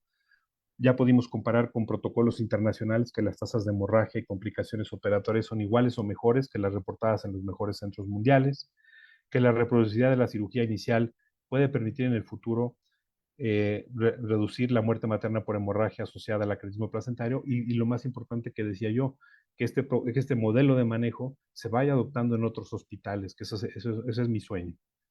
Y bueno, pues este protocolo de manejo, aunque ya ha tenido algunas modificaciones, está publicado en el libro de hemorragia obstétrica del doctor Marcelo Noguera y el doctor Víctor Batiza, que estuvo publicado por un laboratorio en aquella época, el laboratorio Takeda de Hierro, y el que desee leer más de este libro, porque además viene pues, la técnica del doctor Sea, vienen varias técnicas de hemorragia, vienen varias técnicas de manejo de hemorragia en general, me puede escribir y le mando el link con todo gusto. Aquí están mis redes sociales, mi Instagram, mi Twitter, mi correo electrónico, y el que desee este libro, donde viene el capítulo del tratamiento de la placenta creta y muchos otros capítulos, les puedo facilitar el link. Y pues les agradezco mucho la atención que prestaron a mi presentación y les doy la palabra al doctor Mead para continuar con nuestra sesión. Muchas gracias, Mario. Bueno, muy interesante. Aquí han aparecido algunas preguntas en el chat, pero bueno, ahorita son las 10:26 y tenemos 511 asistentes. Esperanza, si quieres dudar, digo, realmente es muy, ¿cómo se llama? A esta hora, y pues se ve que hay muchísimo interés en esto. Entonces, Esperanza, te daremos la palabra y al final, si ustedes están de acuerdo, algunas dudas que han manifestado en el chat. Mario, muchísimas gracias. Muchas Esperanza, gracias, Pablo. adelante. Gracias, Gracias. doctor. Adelante. Voy a ver si se puede compartir y no tener la misma problemática. ¿Se ve correcto? Sí, adelante, doctora, por favor. Muy bien. Bueno, pues buenas noches a todos. Ya sé que es un poco tarde. Es una plática corta. Es una plática que tal vez el objetivo de hacerla de esta manera es ir un poco hacia lo que es la reflexión. Me agradezco mucho al comité organizador. Me encanta estar aquí con el doctor Bosch, con el doctor Ramírez Calvo, que el doctor Bosch fue mi profesor desde el R1 y Toño, pues yo era R1, yo creo, o R2, cuando tú eras R5, pero me encanta poder Así es. compartir con ustedes este momento. Y vamos a ver, yo recuerdo mucho que cuando estaba en el instituto, el doctor Ibargüengoitia siempre mencionaba que Perinato era como el hospital Mi Alegría, porque todo funcionaba pues a la perfección, teníamos todo. Y sale uno con esa idea hacia hospitales, en este caso generales. Yo decidí regresar a mi estado y nos damos cuenta que pues la realidad que ustedes nos están presentando en el instituto no es la realidad de nuestro país, no es la realidad de nuestro sistema de salud. Y hablando más aún de los que somos del sur, estamos todavía en otra realidad, ¿no? Y eso es lo que hoy quiero presentar, qué es lo que está pasando en nuestra región en relación a lo que es hemorragia obstétrica. Hace un momento decía el doctor Ramírez Calvo que es muy fácil controlar una atonía, pero vamos a ver que en estados como el mío, pues no es así, como en el caso de la paciente que les estoy presentando, que es una hemorragia masiva y por supuesto que fue una muerte materna. El Laboratorio de Mortalidad Materna publicaba en las numeralias, desafortunadamente, pues la última que tenemos es del 2016, y en estas numeralias nos presentaban algunos datos importantes, vamos a hacer mención a ellas nada más como para tenerlas de referencia. En estos años, la razón de mortalidad materna en nuestro país era de 36.7 y bueno, nos marcaban como la causa principal de muerte materna, las causas indirectas. Tal vez tendríamos que regresar a hacer algunas revisiones de expedientes porque, bueno, no es como compatible con la realidad que hemos estado viviendo. En el estado de Chiapas, que es de la región sureste, la razón de mortalidad materna, al igual que mi estado, que es Oaxaca, siempre hemos estado por arriba de la media nacional. Y en este caso, Chiapas reportaba en esos tiempos la mortalidad como indirecta y la preeclampsia casi a la par como su causa principal de mortalidad materna. Y aquí tendríamos que empezar a romper algunos paradigmas en relación a cuando nos preguntan a nosotros cuál es la causa de muerte materna, generalmente nos vamos a que es que la paciente no viene a control prenatal, la paciente llegó de forma tardía, pero cuando vemos estas revisiones nos damos cuenta que en este caso de las pacientes que fallecieron, sí habían iniciado un control prenatal, sí habían tenido 3 a 5 consultas prenatales, entonces la realidad es que las pacientes sí acudían a nuestros sistemas de salud. En este mismo año, en mi estado, la razón de mortalidad materna también fue arriba de la media nacional, pero aquí sí nos reporta una realidad que hoy estamos viviendo, que es que la hemorragia obstétrica ha permanecido como la causa principal de muerte materna. Y esto finalmente nos debe de llevar a una reflexión y a ver qué es lo que necesitamos hacer.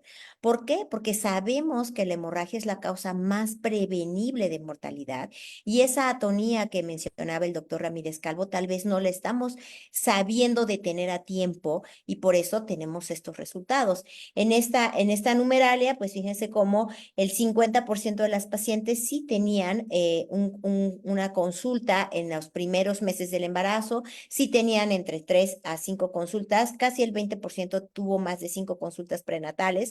Entonces, tendríamos que regresarnos a saber si el control prenatal como lo estamos llevando es suficiente, es adecuado o como yo les digo a los médicos de primer nivel, solo estás llenando una cartilla amarilla donde estás poniendo y midiendo el fondo uterino, donde estás viendo cuánto está pesando la paciente y le estás tomando la presión, pero no estás detectando riesgos y no estás haciendo más para que ese control prenatal en realidad sea valioso. Perdón porque tengo un poco de tos. Vamos a ver el informe semanal de vigilancia epidemiológica, es el último informe semanal que tenemos de este año, de la semana pasada. Aquí la razón de mortalidad calculada es de 22.6 defunciones por cada 100,000 nacimientos estimados y nos marca a la hemorragia obstétrica como la causa principal. ¿En dónde se mueren las pacientes? En Veracruz, en Chiapas, en Chihuahua, en Jalisco. El Estado de México lo saco un poco porque cuando se hace al final el conteo, nunca queda dentro de los primeros lugares por la densidad de población. Y vamos a ver en esta tabla cómo nos marca Chiapas con altas tasas de mortalidad, Oaxaca con altas tasas de mortalidad, es información que ya sabemos. Pero fíjense qué ha pasado a lo largo de este tiempo y es lo que es más preocupante. Esto es un reporte de mortalidad del año 2012, donde habla que la preeclampsia era la causa principal de muerte materna en esos tiempos, seguido por la hemorragia. Pero fíjense la diferencia porcentual que había en uno y en otro.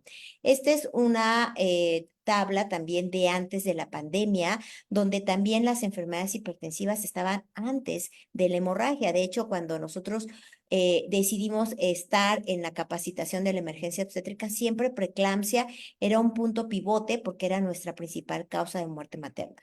Después vino lo que es la pandemia, se incrementó de forma importante la mortalidad materna, pero al regresar de esa pandemia, ¿qué pasó? Pues la preeclampsia se fue a segundo lugar y llegó la hemorragia otra vez a instalarse.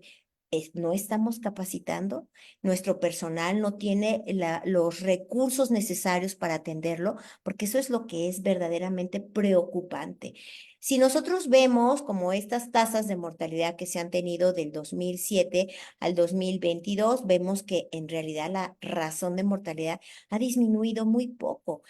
Ahora, no sé si algunos de ustedes conocen este caso que se publicó hace 22 años y yo lo presento y nosotros ya hacemos una como reflexión en relación a que en vez de orgullo, porque finalmente estuvo presentado en la revista de la Federación Internacional de Ginecología Obstetricia, pues es una vergüenza, porque habla de un sistema de salud que no atiende a las pacientes a tiempo, que no llegan los servicios para la mujer que lo requiere. Era una mujer que vivía lejano de la capital, es una mujer que había perdido a su bebé previamente y en este parto ella tuvo mucho temor porque sentía que su bebé no nacía y entonces lo que hizo fue tomar tragos de alcohol del 96 porque ni siquiera fue mezcal, que es lo que aquí se acostumbra, ni otra bebida alcohólica, sino fue alcohol del 96.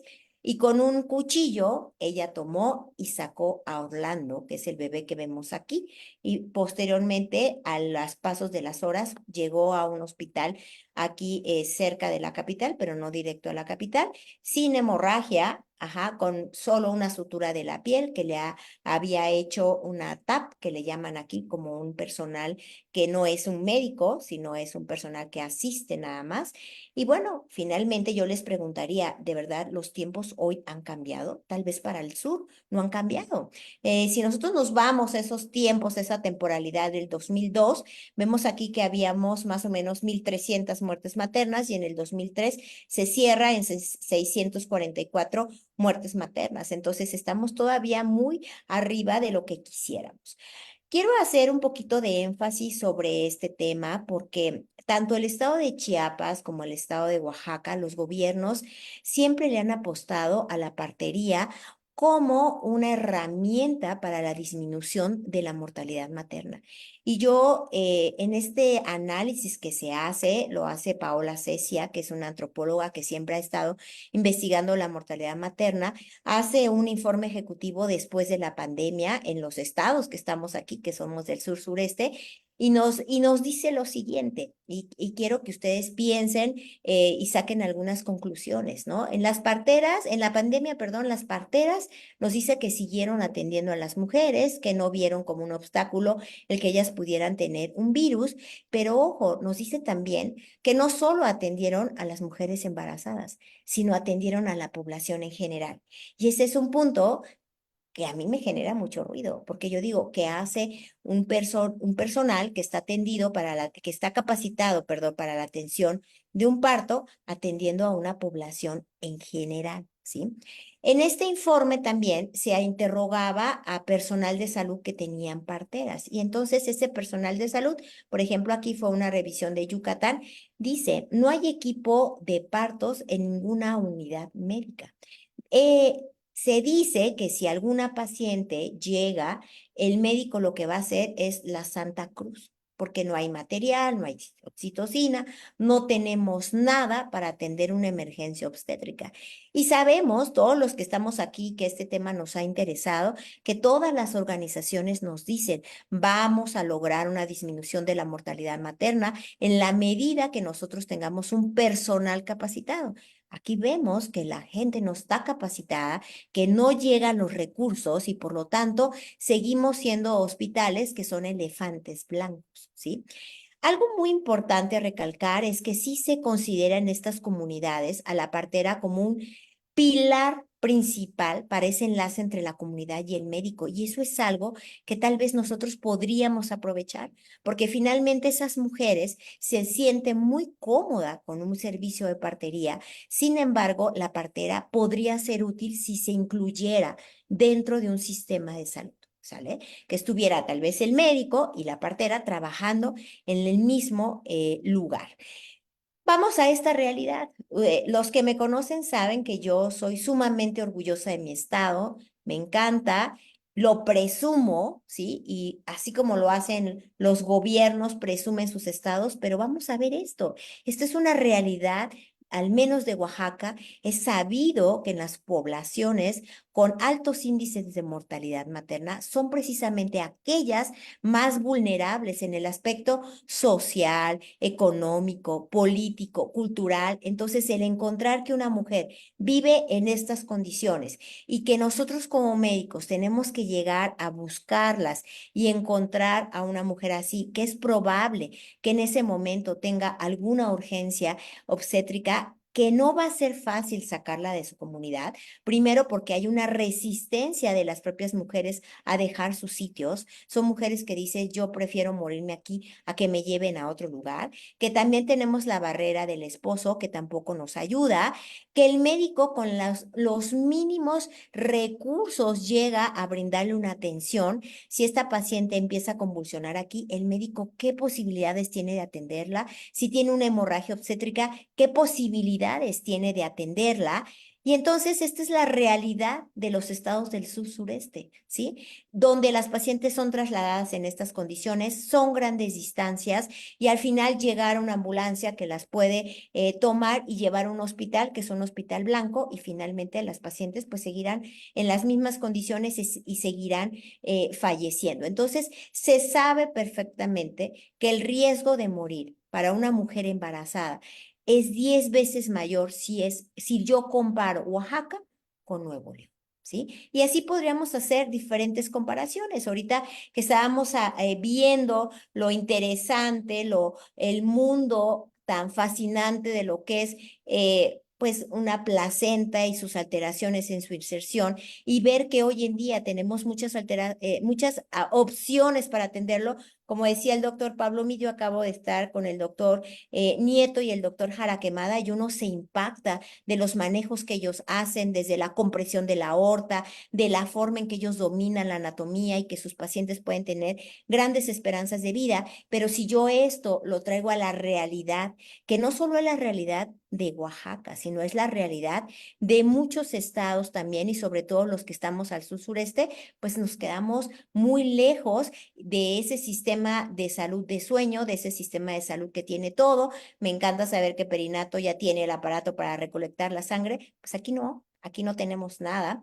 Y esta frase a mí me ha dejado pues mucho tiempo con esa idea, y por eso yo sigo trabajando y apostando a la capacitación y a la reflexión a los que estamos aquí. La mayoría creo que somos ginecólogos. ¿Qué nos toca hacer más allá tal vez de una técnica de alta complejidad? Nos toca capacitar, nos toca sensibilizar, nos toca hacer una diferencia, porque se dice que las mujeres no están muriendo de enfermedades incurables, están muriendo porque nosotros como sociedades no hemos tomado la decisión de que sus vidas valen la pena de ser salvados. Y tristemente les comparto que esta es la situación en mortalidad materna y en hemorragia en el sur-sureste. Muchas gracias.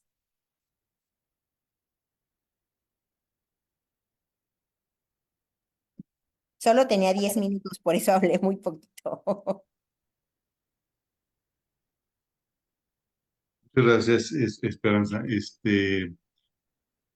¿Puedes dejar de compartir Sí, pantalla? doctor. Gracias. Bueno, somos ahorita 475 personas. No, bueno, primero es muy bueno saber que hay que hablar con la verdad. Y la verdad es que hay muchos Méxicos en un México. Hay un México en donde están las personas muy altamente capacitadas y con todos los recursos. Hay un México donde alguien hace una pregunta de biomarcadores proteómicos, y yo digo, bueno, yo no estoy negado a que se hable de ellos. Simplemente y los cell saver o los recuperadores celulares, eh, pero sí es un mensaje muy importante decir, bueno, tenemos una situación en nuestro México que deseablemente la tendríamos en todo el país. Y ahí hay gente que podemos intervenir para ir escalando a esa idoneidad que tiene, por ejemplo, el INPE. Entonces, sí creo que puede. Y cuando alguien algún día me dijo ese proyecto de cero muertes por hemorragia que surgió en el 2015, me dijeron, eso no es posible. Y dije, ¿por qué no? Porque hay acretismo. Véanlo. Sí es posible. Sí es posible. Y el INPER lo ha hecho posible y otros grupos lo hemos hecho posible. Entonces, sí creo que puede ser. Ahora, eh, pues, obviamente, pues que estos análisis, pues todos nos sentimos orgullosos de ellos, de lo que hacen. Podemos diferir de diferentes técnicas, en los tiempos, si el metotrexate, si hay mitosis celulares o no.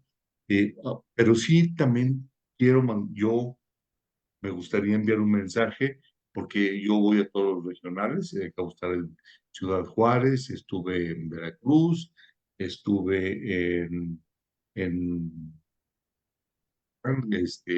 Zamora, Michoacán. Estas cirugías de las que hablaban los doctores no es para todos, ¿eh? Ah, se requiere una curva de aprendizaje y se requiere de los elementos tecnológicos y medicamentos, moléculas, eh, los sistemas de energía bipolar, todo. Entonces, no es para todos. Entonces, cuando tú no te sientas capaz, yo siempre digo, doy una práctica de 40 minutos y eso no quiere decir que ya te entrené para hacer un abordaje de una actitud placentaria. Pero sí, tips como los que damos siempre y esperanza, pues, mostrarnos una realidad de un país en el que eh, tenemos grandes diferencias. Pronto nos veremos en Villahermosa y yo voy a hablar de este tema en el Congreso Regional al cual los invitamos. Doctor Rómulo, la verdad lo felicito por la iniciativa. Otros 157 asistentes, faltando 6 minutos para las 11. Es un éxito. La verdad, la federación para eso está. La federación está para hacer una difusión de la academia. A los profesores que son el núcleo, gracias. Gracias por prepararse y por preparar la conferencia. Creo que ya es un poco tarde como para hacer las preguntas, pero doctor Rómulo, si alguna intervención quiere hacer, escuchamos. Pues, debido al tiempo, doctor, únicamente nos resta al Colegio de Ginecólogos de los Altos y también de parte de la región 7. Y bueno, todos compartimos esta historia que la doctora Esperanza nos mostró. Y pues la intención, como dije al principio, es que la capacitación también llegue a nosotros. Ya platicamos con usted así de rapidito, de que tendremos eventos para prepararnos en Chiapas, en Oaxaca y de ser posible en la región sureste. Y pues no me resta más que agradecerle a usted por su disponibilidad, por sus atenciones bueno, al panel de profesores que siempre han estado dispuestos a apoyar a nuestro colegio. De verdad, mi amistad, cariño, y pues esperamos pronto tenerlos aquí en el estado de Chiapas. Muchas gracias. Gracias.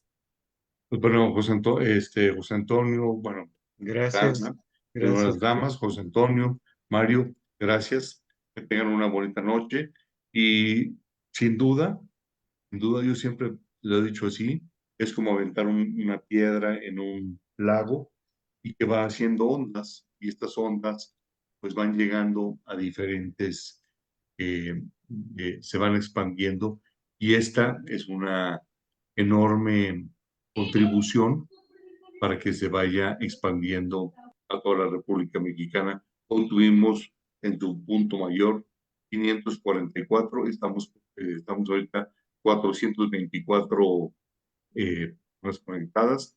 Les agradezco de corazón, sé lo que significa y, y les mando un afectuoso abrazo de parte del Consejo Directivo de la Federación y a usted también, doctor Rómulo, y espero en 15 días, primero Dios, nos veamos en Villahermosa. Claro que sí, doctor. Muchísimas gracias. Gracias a todos.